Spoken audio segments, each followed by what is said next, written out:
दोस्तों आज के करंट अफेयर्स की शुरुआत करते हैं एक बहुत ही शानदार और एक्साइटिंग करंट अफेयर्स के क्वेश्चन से जिसको सुनकर आप भी शॉक्ड हो जाएंगे। दोस्तों अभी एक बात कर रहा हूं, भारत के एक राज्य में अचानक से क्या हुआ है कि भारत के एक राज्य में एक नदी थी, उस नदी के बारे में और किस राज्य में ये घटना हुई है उसके बारे में मैं आपको डिटेल में बताऊंगा। सबसे पहले ये समझो कि एक नदी थी जिसमें क्या हुआ कि गर्मी के चलते वहाँ का जो वाटर लेवल था वो थोड़ा सा डाउन हो गया। चूँकि इस समय कोविड-19 चल रही है, ज़्यादा लोग नदी का इस्तेमाल नहीं कर पा रहे हैं, इस वजह से उस नदी में जो पानी है वो ट्रांसपेरेंट क्लियर हो गया, जिससे कि उसके अंदर क्या चीज़ें हैं वो आराम से दिखने लगी। तो जब इसके पानी का स्तर कम हुआ तो लोगों ने नोटिस किया कि एक उभरी हुई आकृति नदी के बीच में उनको दिख रही थी। उन्होंने वहाँ पर सरकारी टीम को इस चीज़ के बारे में बताया और जब इस चीज़ को लेकर इन्वेस्टिगेशन किया गया तो पता चला कि ये जो उभरी हुई आकृति यहाँ पर दिख रही थी ये एक टेम्पल की है। और आप यहाँ पर विश्वास नहीं मानेंगे, ये जो टेम्पल है ये 500 साल पुराना हिंदू का टेम्पल है जो कि यहाँ पर अचानक से निकलकर सामने आ गया है। तो सबसे पहले तो हम लोग देख लेते हैं कि इस पूरे मैटर को लेकर हमारा करंट अफेयर्स का क्वेश्चन क्या बन सकता है। क्वेश्चन दोस्तों यहाँ पर ये बनेगा कि हाल ही में भारत के किस राज्य में स्थित महानदी में 500 साल पुराना भगवान गोपीनाथ का मंदिर नदी से अचानक बाहर निकलकर आ गया है। सो राइट आंसर इसका हो जाएगा उड़ीसा। ऑप्शन नंबर ए सही हो जाएगा। हाल ही में उड़ीसा राज्य में ऐसी घटना हुई है। दोस्तों अब आपकी क्यूरियोसिटी को दूर करने के लिए आपको पूरा मैटर अच्छे से समझा देता हूँ। देखो क्या हुआ था कि यहाँ पर जो लोकल के लोग हैं उन लोगों ने और जो रिसर्च करके ये चीज़ पता चली है कि उड़ीसा के जिस जगह की ये घटना है इसको सतपताना के नाम से जानते हैं। सतपताना का मतलब होता है जहाँ पर 7 गांव आसपास स्थित हो उसको सतपताना के नाम से जाना जाता है। तो उसका नाम यहाँ पर सतपताना नाम की ये जगह थी। तो इसके आसपास में 7 गांव हुआ करते थे, उन्हीं गाँव में से एक गाँव था पद्मावती। तो यहाँ पर उस तो इन 7 गाँव से घिरा हुआ मतलब उसके सेंटर में एक मंदिर था जो कि विष्णु भगवान का मंदिर था। तो यहाँ पर बाद में हुआ क्या कि चूंकि वहाँ से एक नदी भी जाती थी महानदी, तो उस नदी में इतनी बाढ़ आती थी कि उस चीज़ से परेशान होकर लोगों ने क्या किया कि वहाँ से आसपास में जितने भी गांव थे वहाँ के लोग वहाँ से शिफ्ट हो गए और वो धीरे धीरे ऊंचे स्थानों की तरफ अपने गांव को ले जाने लगे।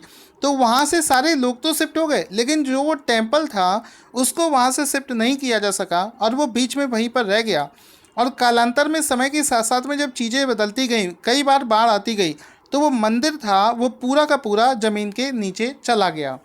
तो ये पूरी घटना हुई थी। अब इसमें क्या हुआ कि धीरे धीरे जब इस पानी इसका जो पानी साफ हुआ तो अभी जो जो पुराने समय में गांव था पद्मवती, उसी गांव के पास में ये घटना देखने को मिली है। और उड़ीसा के नयागढ़ ज़िले में इस पूरी घटना को देखने को मिला है। तो इस प्रकार से आप देख सकते हैं कि पहले थोड़ा सा उसका स्ट्रक्चर दिखा था, उसके बाद में पूरा इसका जो हम स्ट्रक्चर देख सकते हैं जो कि आर्कियोलॉजिकल टीम के द्वारा बनाया गया है। इसमें आप उस पूरे मंदिर का नक्शा देख सकते हैं जिसमें कि पानी के बाहर अगर देखें तो ये आप देख सकते हैं ये वाटर का लेवल है। ठीक है, इस तरह आपको ये वाटर लेवल है और वाटर लेवल से सबसे ऊपरी भाग में ये वाला हिस्सा पानी में अभी विजिबल है। यानी कि ये पूरा मंदिर ये सैंड है, ये बालू है। जो पानी के नीचे वाला हिस्सा होता है ये सैंड आपको यहाँ पर दिख रही होगी। तो ये पूरा मंदिर इस तरीके से नीचे दबा हुआ है। अभी इसको निकलना बाकी है, टीम का काम अभी चल रहा है। अभी सिर्फ हमको ऊपरी हिस्सा ये वाला दिखा है।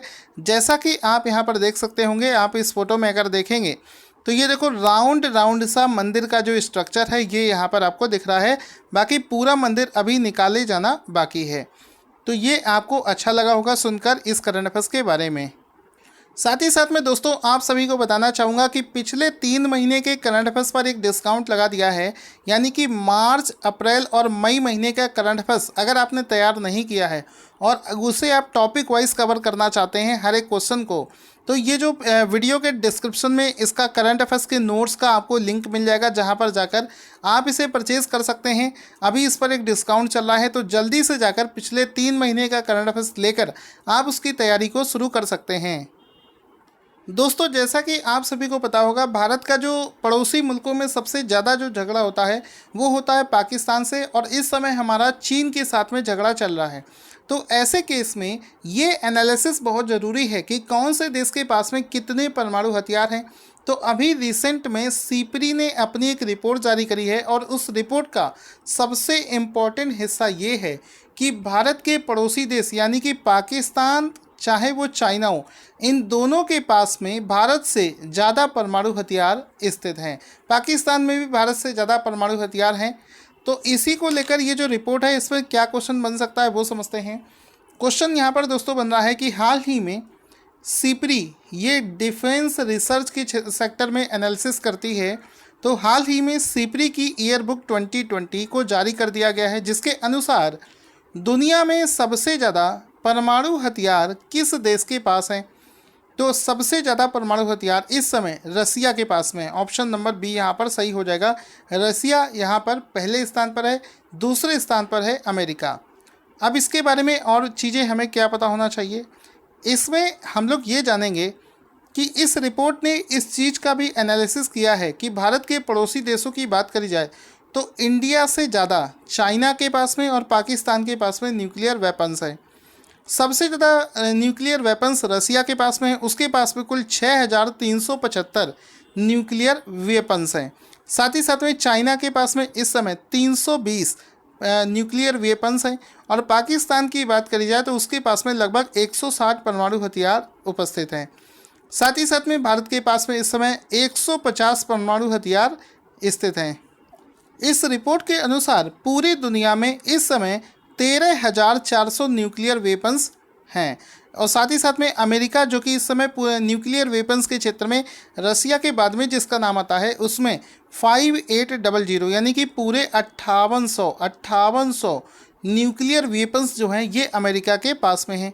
अब इसी रिपोर्ट में और क्या चीज़ें एग्ज़ाम में पूछी जा सकती हैं वो ये कि इसी रिपोर्ट यानी कि सीपरी के अनुसार सैन्य शक्ति पर सबसे ज़्यादा खर्च करने के मामले में भारत कौन से स्थान पर आया है। तो इसका राइट आंसर हो जाएगा ऑप्शन नंबर सी, यानी कि सैन्य शक्ति पर खर्च करने के मामले में भारत जो है पूरी दुनिया में तीसरे स्थान पर आता है। तो third will be the right answer. अब इसमें हम लोग ये जानेंगे कि सैन्य शक्ति को मजबूत करने में जो खर्चा करती है सरकार, उस मामले में टॉप के 3 देश कौन से हैं। तो सबसे पहला आता है नाम यूएसए का, अमेरिका पहले स्थान पर है, चाइना बहुत तेज़ी से ग्रो कर रहा है और वो दूसरे स्थान पर पहुंच गया है, साथ ही साथ में इंडिया जो है ये तीसरे स्थान पर है। एंड आई होप इसी तरीके से हम प्रोग्रेस करते रहेंगे और एक समय हम लोग नंबर 1 पर पहुंच जाएंगे। ये जो ऑर्गेनाइजेशन है जो ये सारी रिसर्च को कंडक्ट करता है इसका नाम है सीपरी, जिसका फुल फॉर्म भी आपसे एग्जाम में पूछा जा सकता है। It's full form is Stockholm International Peace Research Institute. It's पूरा फुल फॉर्म, तो इसको भी आप लोग समझ कर रखेंगे। दोस्तों डेली बेसिस पर ये करंट अफेयर्स के वीडियोस बनाने के लिए, साथ ही साथ में इसको इतने इंटरेस्टिंग वे में आपको पेश करने के लिए बहुत ही ज़्यादा मेहनत लगती है। इस वजह से आप लोगों से रिक्वेस्ट है कि इस वीडियो को प्यार दिखाने के लिए इस वीडियो को लाइक और शेयर करें, क्योंकि आपके लाइक और शेयर से ही हमें ये पता चलता है कि आपको हमारा वीडियो पसंद आ रहा है। तो क्वेश्चन बनेगा कि विश्व पवन दिवस वर्ल्ड वाइंड डे किस दिन मनाया जाता है। तो प्रत्येक वर्ष ऑप्शन नंबर डी सही हो जाएगा 15 जून को वर्ल्ड वाइंड डे विश्व पवन दिवस के रूप में मनाया जाता है। आप इसका एक फ़ोटो देख सकते हैं, विंड यानी कि पवन यानी कि हवा, ठीक है। तो ये विंड के लिए ये फ़ोटो लगा रखा है, जिसमें कि वर्ल्ड विंड डे को ग्लोबल विंड डे के नाम से भी जानते हैं, जिसको प्रत्येक वर्ष 15 जून को मनाया जाता है। अगला क्वेश्चन है, देखो अभी हाल ही में आपने सुना होगा जब ये अम्फान आया था उसके बाद में मुंबई में तूफ़ान आया था। मुंबई में बारिश के समय पर बाढ़ आने के चांसेस बहुत रहते हैं। तो अभी एक क्वेश्चन बनेगा कि हाल ही में स्टेट ऑफ द आर्ट यानी कि अत्याधुनिक बाढ़ चेतावनी प्रणाली, जिसको आई फ्लोस के नाम से जानते हैं, कहाँ पर शुरू करी गई है। So right answer will be Mumbai, option number C सही हो जाएगा। हाल ही में मुंबई में बाढ़ आने से पहले चेतावनी मिल जाए, इसको लेकर एक अत्याधुनिक, यहाँ पर आप दोस्तों आप इस फोटो को आप देख सकते हैं, इसमें आपको थोड़ा बहुत और आइडिया मिलेगा, जिसमें कि आप देख सकते हो मुंबई का पिछले साल का जिस समय यहाँ पर बाढ़ आई थी उसका फ़ोटो आप देख सकते हो। और यहाँ पर ये जो अभी सिस्टम डेवलप किया गया है जिसको आई फ्लोस के नाम से जानते हैं, देखो आई फ्लोस और नाम भी लिखा है मुंबई। तो यहाँ पर मुंबई का मैप आप देख सकते हो जिसमें कि इसको लगाया गया है।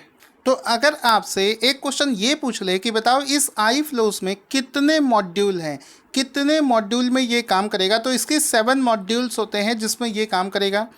साथ ही साथ में ये कितने दिन पहले से ही बाढ़ आने की भविष्यवाणी कर सकता है, तो राइट आंसर हो जाएगा ये 3 दिन पहले से ही ये जो भविष्यवाणी है ये बाढ़ आने की भविष्यवाणी को कर सकता है।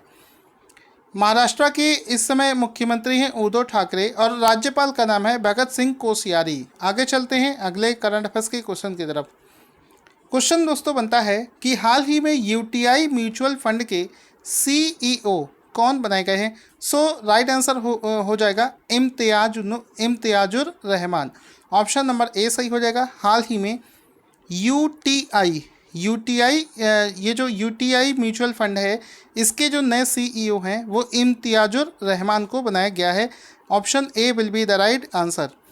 यहाँ पर आप इसका फ़ोटो देख सकते हैं जिसमें कि ये देख सकते हो Imtiazur Rahman CEO of UTI mutual fund, इनका फ़ोटो भी आप यहाँ पर एक देख सकते हो। अगला क्वेश्चन दोस्तों यहाँ पर बनेगा कि हाल ही में बिहार राज्य सरकार के द्वारा किसे बिहार की खादी का ब्रांड एम्बेसडर बनाया गया है, तो आंसर हो जाएगा पंकज त्रिपाठी। आप सभी लोगों ने एक वेब सीरीज़ देखी होगी मिर्ज़ापुर नाम से। मिर्ज़ापुर में बहुत अच्छा रोल प्ले किया था पंकज त्रिपाठी ने, उसी से उनको वास्तविकता में फेम मिला हुआ था, जिसके चलते हाल ही में बिहार सरकार के द्वारा बिहार का जो खादी वस्त्र उद्योग है, बिहार की खादी का ब्रांड एम्बेसडर बनाया गया है पंकज त्रिपाठी को। यहाँ पर आप इनका फ़ोटो देख सकते हैं, आप हो सकता है देखकर पहचान गए होंगे। मिर्ज़ापुर सीरीज़ में बहुत अच्छा रोल किया था जिसके चलते इनको बहुत ज़्यादा फेम मिला था। तो बिहार के खादी के जो ब्रांड एम्बेसडर बने हैं वो बने हैं पंकज त्रिपाठी। पंकज कपूर से कंफ्यूज मत हो जाना, पंकज कपूर भी इस ऑप्शन में लिखा है। शाहिद कपूर के पिता हैं पंकज कपूर। यहाँ पर बात हो रही है पंकज त्रिपाठी की, तो option number A will be the right answer.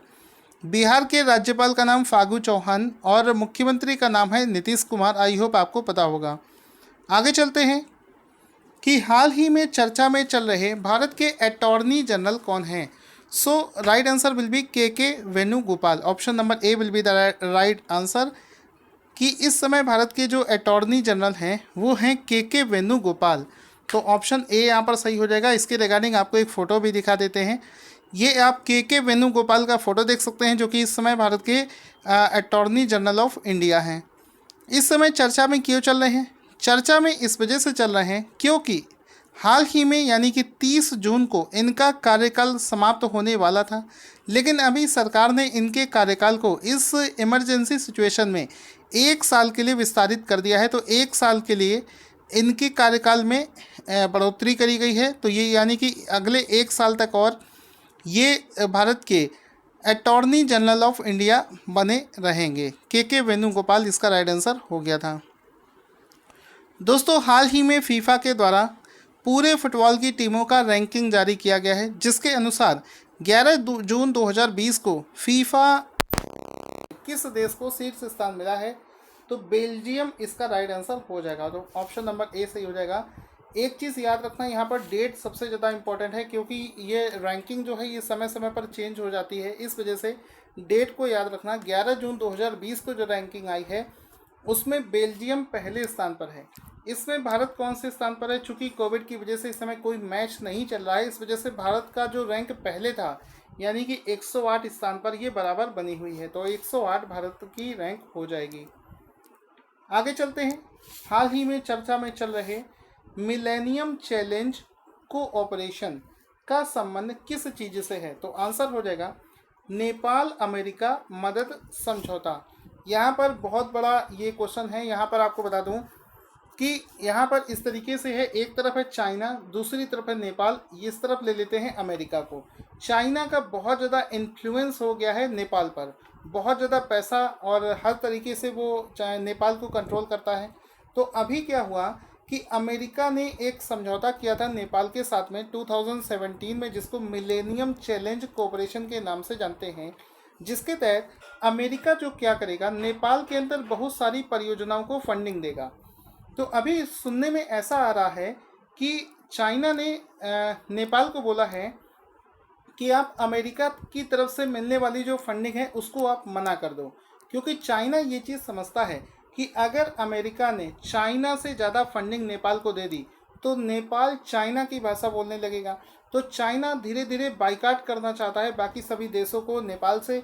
इस वजह से चाइना नेपाल को सजेस्ट कर रहा है कि अमेरिका से जो फंडिंग आपको मिल रही है परियोजनाओं के लिए उसको आप नकार दो। तो हो सकता है कि नेपाल इसको मना भी कर सकता है। और चाइना बराबर नेपाल की पॉलिटिक्स में और हर तरीके से इन्फ्लुएंस बढ़ता जा रहा है और हो सकता है आगे चलकर नेपाल का हाल बुरा होने वाला है। तो यहाँ पर option number D will be the right answer. बाकी सारे क्वेश्चन हम लोग कर चुके हैं। अब शुरू कर देते हैं आज का रिवीजन, जिसमें कि मैं आपको देखना चाहूँगा कि आपको कितने क्वेश्चंस यहाँ पर सही आते हैं। सारे क्वेश्चंस मैंने करवाए हैं, एक एक क्वेश्चन का आंसर आप लोग देते जाना। वीडियो को लाइक और शेयर कर देना। क्वेश्चन बनेगा कि विश्व पवन दिवस किस दिन मनाया जाता है। देखते हैं कितने को याद है, जल्दी से लिखकर भेज दीजिए। सो राइट आंसर विल बी 15 जून। 15 जून इसका राइट आंसर हो जाएगा। आगे चलते हैं। हाल ही में अत्याधुनिक बाढ़ चेतावनी प्रणाली यानी कि आई फ्लोस कहाँ पर शुरू किया गया है। सो इसका राइट आंसर हो जाएगा मुंबई। मुंबई इसका राइट आंसर हो जाएगा। उसके बाद में है कि यूटीआई म्यूचुअल फंड के सीईओ कौन बनाए गए हैं। तो हाल ही में यूटीआई म्यूचुअल फंड के जो सीईओ बने हैं वो बने हैं इम्तियाजुर रहमान। आई होप आपने सही आंसर दिया होगा। आंसर लिखकर भेजने से ही आपको प्रैक्टिस होगी। Practice makes a man perfect. Practice करोगे तो वीडियो के साथ में ही आपको सारी चीज़ें तैयार हो जाएंगी। हाल ही में बिहार की खादी का जो ब्रांड एम्बेसडर है वो किसे बनाया गया है। तो पंकज, मैंने आपको बताया था पंकज मिश्रा है कि पंकज कपूर। पंकज मिश्रा इसका राइट आंसर, पंकज त्रिपाठी इसका राइट आंसर हो जाएगा। इस समय भारत के attorney general of India, Bharat के अटॉर्नी जनरल कौन हैं। सो राइट आंसर विल बी के वेणुगोपाल इस समय भारत के अटॉर्नी जनरल हैं। 11 जून 2020 को जारी फीफा विश्व रैंकिंग में किस देश को शीर्ष स्थान प्राप्त हुआ है।